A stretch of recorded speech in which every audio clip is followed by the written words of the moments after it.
Bismillahirrahmanirrahim. Assalamualaikum warahmatullahi wabarakatuh.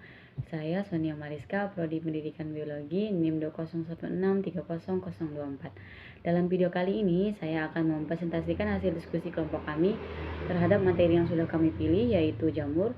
Nah, jamur atau cendawan adalah tumbuhan yang tidak mempunyai klorofil, sehingga bersifat heterotrof. Jamur ada yang uniseluler dan ada yang multiseluler. Tubuhnya terdiri dari benang-benang yang disebut hifa. Hifa dapat membentuk anyaman bercabang-cabang yang disebut miselium. Dalam presentasi kali ini, saya akan menyampaikan pendapat saya tentang pendekatan, model, media, metode, dan tujuan yang dapat digunakan untuk pelajaran biologi SMA kelas 10. Nah, dalam video kali ini saya hanya menyampaikan pendapat saya, meskipun kemarin sudah berdiskusi dengan kelompok saya, tapi dalam diskusi kami tidak satu pendapat, jadi pendapat kami dari yang satu yang lainnya berbeda-beda. Nah, pendekatan yang saya ambil yaitu pendekatan yang efektif untuk pelajaran biologi SMA menurut saya, yaitu konstruktivisme. Siswa-siswa diberdayakan melalui pengetahuan, yakni mereka memiliki pendidikan, referensi untuk siswa dan guru.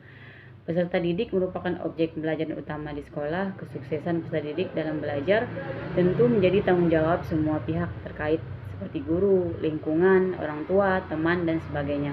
Jika peserta didik sudah tidak bisa diberi pembelajaran satu arah, konstruktivisme, yaitu mereka diminta untuk bereksplorasi dengan media dan bahan ajar yang ada dan aktif untuk menggali informasi di dalamnya. Lantas, seperti apa teori konstruktivisme itu? Pengertian teori belajar konstruktivisme. Teori belajar konstruktivisme adalah teori belajar yang mengedepankan kegiatan menciptakan serta membangun dari sesuatu yang telah dipelajari. Kegiatan membangun bisa memacu peserta didik untuk selalu efektif, sehingga meningkatkan kecerdasan di dalamnya.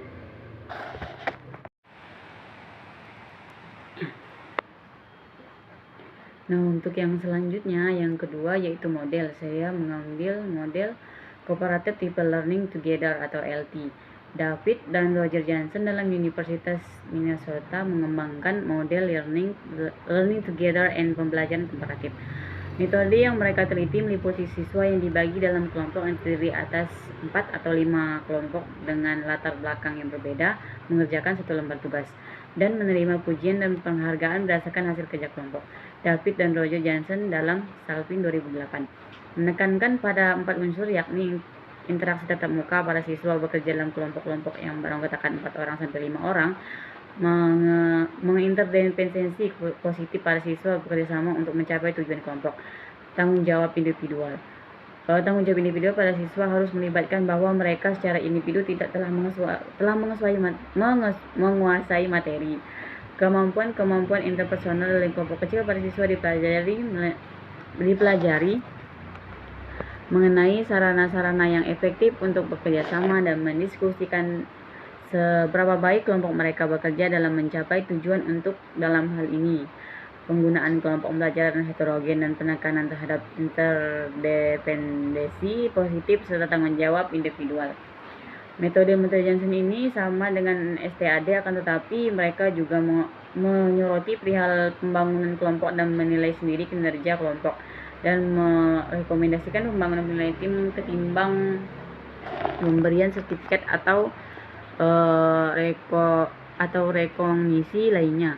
Metode ini membagi siswa dalam kelompok heterogen dengan 4 sampai 5 anggota. Setiap anggota ini menerima satu lembar tugas, menerima pujian dan penghargaan berdasarkan hasil kerja kelompok. Nah, langkah-langkah pembelajaran Cooperative People Learning Together, guru menyajikan pembelajaran, membentuk kelompok yang anggotanya 4 sampai 5 orang secara heterogen. Heterogen itu adalah campuran menurut prestasi, jenis, kelamin, suku, dan lain-lain. Masing-masing kelompok menerima lembar tugas dan menyelesaikannya. Beberapa kelompok yang mempresentasikan hasil pekerjaannya, pemberian pujian dan penghargaan berdasarkan hasil kerja kelompok. Nah, menurut saya untuk model yang saya pilih ini sangat sesuai untuk pembelajaran jamur pada materi biologi kelas 10. Nah, untuk yang selanjutnya, yang ketiga, yaitu metode. Di sini saya memilih metode diskusi. Diskusi adalah metode pembelajaran yang menghadapkan peserta didik pada suatu permasalahan.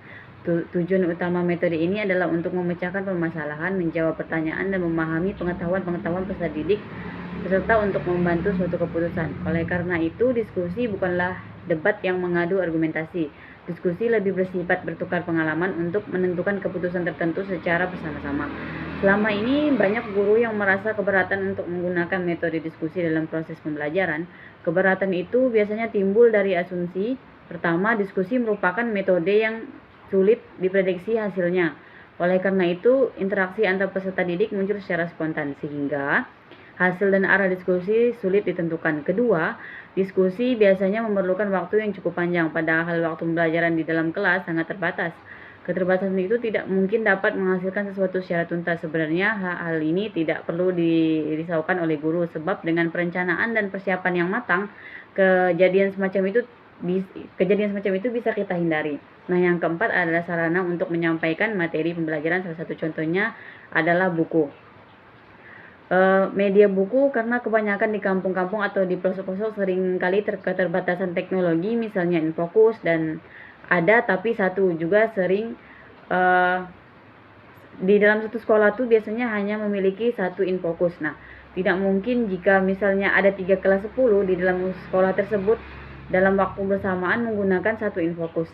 Nah, jadi di sini saya memilih media, yaitu memilih media fisik, yaitu seperti buku, atau misalnya seperti pop-up book langsung secara fisik, atau misalnya langsung ditulis di papan tulis.